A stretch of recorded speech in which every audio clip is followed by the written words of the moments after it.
ఇంకొకటి ఏంటంటే ప్రజలు కూడా ఆలోచించాలి, గమనించాలి. ఇక్కడ ఏంటంటే కోటర్ సీసాకో 500 రూపాయలకు మనం అమ్ముడు పోయినట్టయితే పూర్తిగా వ్యవస్థను మొత్తం నిర్వీర్యం చేసిన ఘనత మనకి ప్రజలకు దక్కుతుంది. ఎందుకంటే ఓటేసేటప్పుడు కూడా మనం ఆలోచించాలి, ఎవరికి ఓటేస్తున్నాం.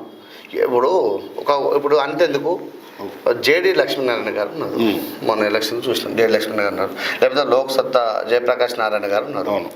నార్మల్గా లేకపోతే ఇంకొక మంచి దేశానికి సేవ చేసిన ఐపీఎస్ ఐఏఎస్ నార్మల్గా దేశానికి పోటీ చేసిన ఐఏఎస్ ఒక పక్క, ఐపీఎస్ ఒక పక్క, ఒక నాయకుడు ఒక పక్క, 10 కేసులు 20 కేసులు ఉన్న నాయకుడు ఒక పక్కన నిలుస్తుంటే ప్రజలు నాయకుడికి ఓటేస్తారు. దేశానికి సేవ చేసిన మరి ప్రజలకు సేవ చేసిన మంచి వ్యక్తి, గుణవంతుడు, మంచి వ్యక్తులు అతనికి ఓటేయరు.